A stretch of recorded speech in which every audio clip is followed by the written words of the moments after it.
Welcome to my podcast. Today's topic: Nothing lasts forever. Nothing lasts forever, not even your troubles. Nothing lasts forever. Neither this body that you possess nor the things that you cling to. Look at you. Every year you have been changing.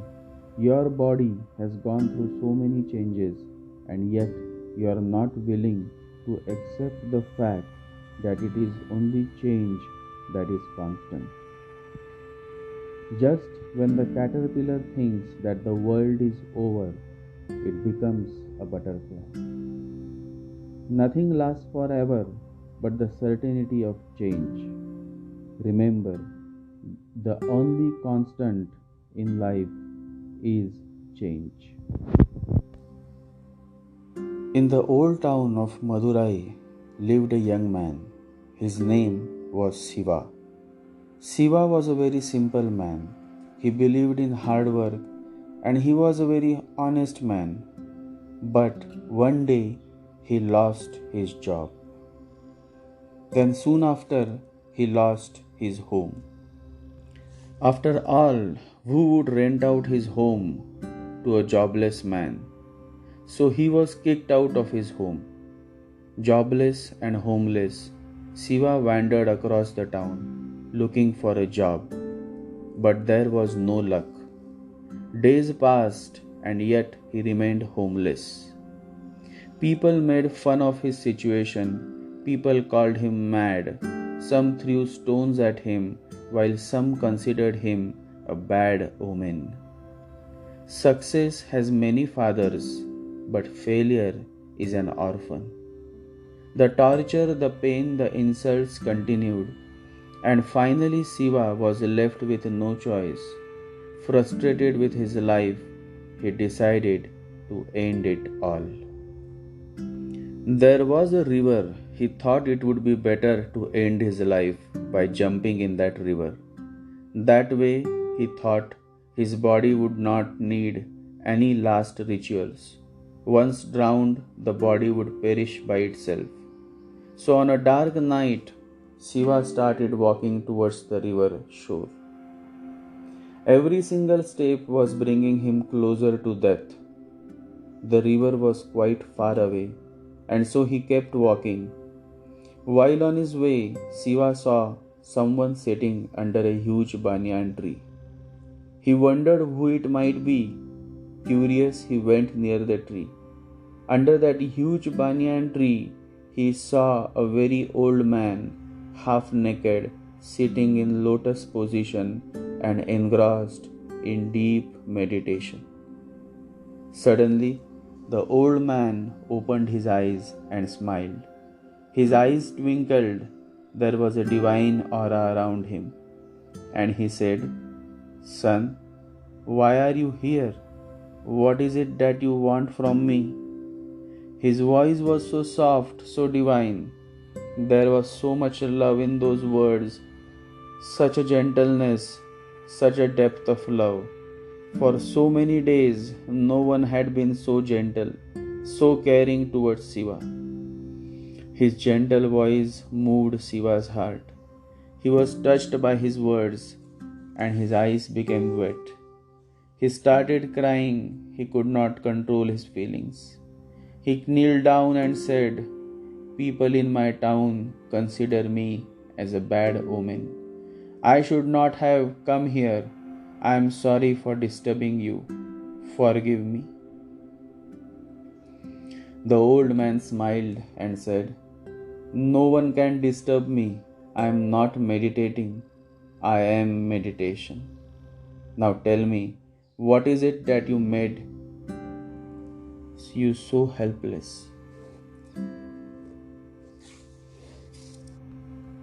And Siva said, "I have lost everything, my job, my home, and now I have nothing left. My situation is bad and people have made it worse by hurting me and making fun of my life. Now I do not wish to live, and so I was going towards that river to jump and end my life. I saw you sitting under this tree, and out of curiosity I came to see you." The old man said, "Then that is a message from God, that to die there is still a lot of time left. But now is the time to live and not die." Siva could not understand, but somehow he felt good in the company of this old man. His aura, his bliss, there was something miraculous about this old man. He stood in front of that huge tree, watching the old man and experiencing his divine presence. The old man said, "Sit down. I have a story to share with you." Siva sat down. There was an authority in that voice. Denial was not possible. And so the old man started narrating a story. He said, "In this town, around 60 years ago, lived a goldsmith. His name was Hira. During those days, there was a king who ruled over Madurai. One day, the king asked his minister to search for a goldsmith who could make a gold bracelet that was unique and precious. The minister searched and searched for the best goldsmith in the kingdom and finally selected Hira for this royal job. Soon the king met Hira in his royal chamber and said, "You must design a beautiful bracelet in gold, and in the end, you must inscribe a unique phrase on it in such a way that during my happiest moments, I would not be so happy that I forget the divine truth, and at the same time, I must not lose my heart, my hope when I am facing failures and desperations." What would be the best coat that can satisfy the king's condition? Hira wondered. Hira was a simple man, illiterate but good in jewelry designing. He wasn't able to sleep the whole night. In the following days, he would stay awake at night, wondering what coat he should compose for inscribing it on the golden bracelet. Within the next few days, he made a beautiful golden bracelet, studded with emeralds and diamonds. The bracelet was ready, glittering and shining, but the coat that the king wanted him to compose and inscribe on it was still missing. The king had said that the coat must be such that whenever he read it, he would be reminded of the divine truth. Despite being very happy, he must not lose hope while facing failure and desperations. The next day, Hira went to his master. His master was a very old and strange man, but there was not a single person in that town who could challenge his wisdom and his divine knowledge. People from far away would come for his consultation.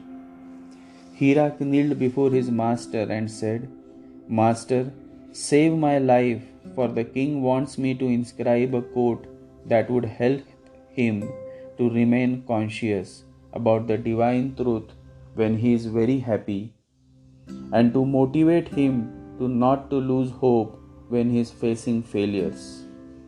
What should I quote? Which quote should I inscribe on this golden bracelet?"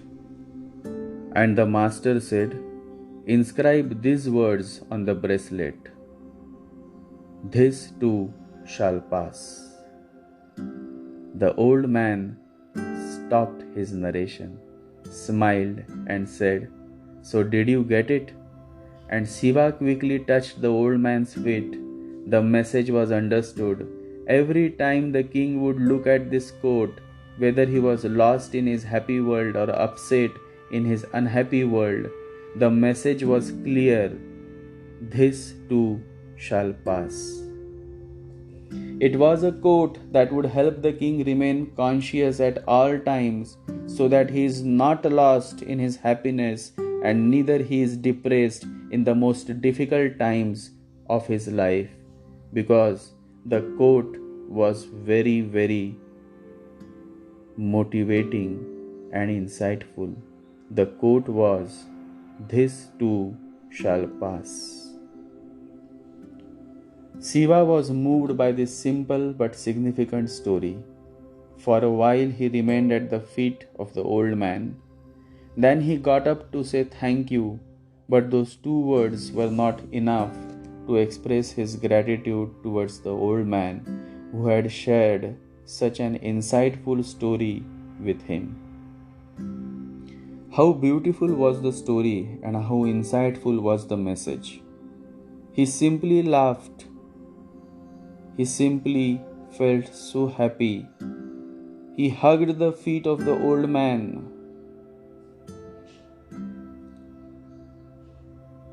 and suddenly his eyes became wet. He started crying, and with every drop of tear, his burden of unconsciousness was washed away.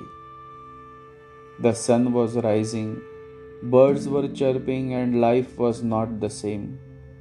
Everything was the same, but he was not the same person. His heart was transformed. The very perspective of looking at life was changed. Thanking the old man, Shiva left for his town. It is said that this young Shiva later became the wealthiest merchant of that town.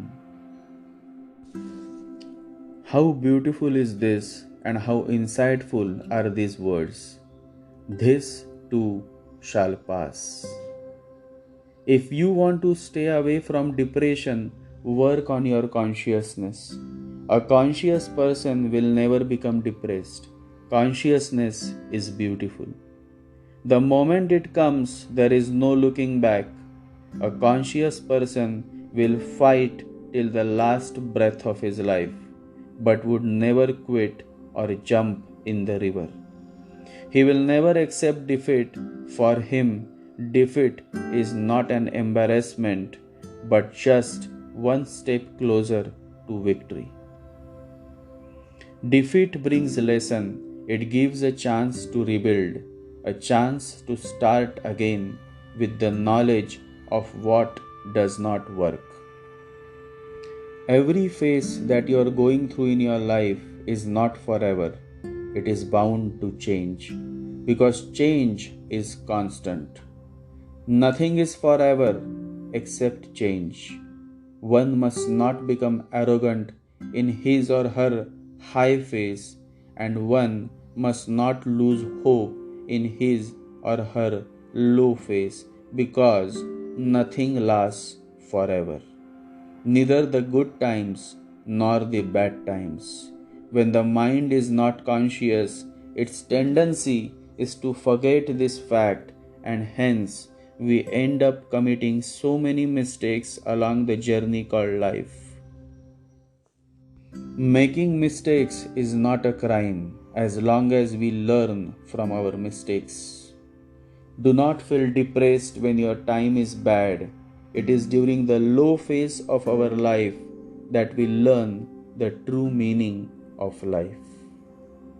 A wise man once said, "Everything that you are going through is preparing you for what you asked for." The greatest glory is not in never falling, but in rising every time we fall. It is the spirit that matters. Losing or winning doesn't matter if you don't give up. Many times, the harder you fall, the stronger you rise.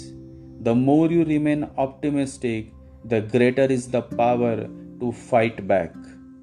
An optimistic person never gives up. Optimism is the faith that leads to achievement. Optimism is the happiness magnet. If you stay positive, good things and good people will be drawn to you. Rise above the storm and you will find the sunshine. In optimism, there is magic. In pessimism, there is nothing. Determination with an optimistic attitude is the key to success. Never give up. Today is hard. Tomorrow will be worse, but the day after tomorrow will be sunshine. Keep going. Never give up. Meditate.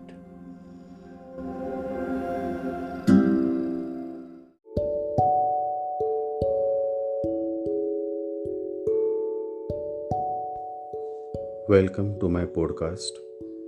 Today's question: why you should believe in the power of possibility. It is the karma that defines the person. It is the karma that is the footprint of your future happenings. Life is an endless cycle of karma. What you sow is what you reap. The deciding factor of current life and the upcoming lives is karma. There was a very cruel man who used to kill people and animals to support his family. And so his family was never ever short of anything. They had lots of wealth and food. Everything that they wished for was in abundance. And the man continued with his killings and his looting to support his family, to provide them with as much as they wanted. One day, as he was passing through the forest, he met a pious man, a saint. And the saint asked him, "For whom do you do all of this killing and looting?" And the man replied, "For my family." The saint said, "Will your family account for all the killings and looting that you do?" The man said with pride, "Of course, after all I do it for them, for their comfort." The saint said, "Please go and ask this question to your family." The man went back and asked, and the family said, "No, we will not account for the killings that you do. You feed us, but what you do to accomplish that is not our concern. Why should we account for your killings and looting?" The man was shocked. He thought he did it all for them, to feed them, to provide them with comfort, but this conversation opened his eyes. He went back to the saint and cried and pleaded for help, and to relieve him from the horrible sins he had committed. He was no longer interested in killing and looting. The saint was now his guide, his master. He renounced the world and engrossed himself in deep penance and meditation. After several years of severe hardship and very difficult penance, this man attained sainthood and became a renowned saint. He was called Saint Valmiki. And he wrote the most sacred scripture of Hindu religion, the Ramayana, the legendary epic story of Lord Rama. Thousands of years have passed by, but Ramayana remains the very backbone of Hindu religion. What a mind-blowing story! Millions and millions of devotees of Lord Rama are spread across the world, and they all read Ramayana, written by Saint Valmiki, a man who once was the most dreadful sinner. This is the power of possibility. Just a change in perspective and thoughts start changing. The very life starts transforming, and you can see the life of the most dreadful sinner transformed into the most holy and pious lifehood. Exactly the way an ugly-looking caterpillar starts transforming into the most beautiful butterfly. The sins can never change, they are static and they have to be paid for, but the sinner can always change. Sins happen when consciousness is absent. The very meaning of sin is the absence of self. Hate the sin, not the sinner. Every saint has a past and every sinner has a future. Life gives opportunities to every individual for selecting the right path, the virtuous path, the path of positivity. Eventually, what you choose is what you become. Just beyond the horizon of so-called impossible is infinite possibility. And one who believes in this power of possibility can never fail, no matter what. Success and progress always dwells in the power of possibility. Just beyond the horizon of the so-called impossible is infinite possibility. Believe in the power of possibility. Meditate.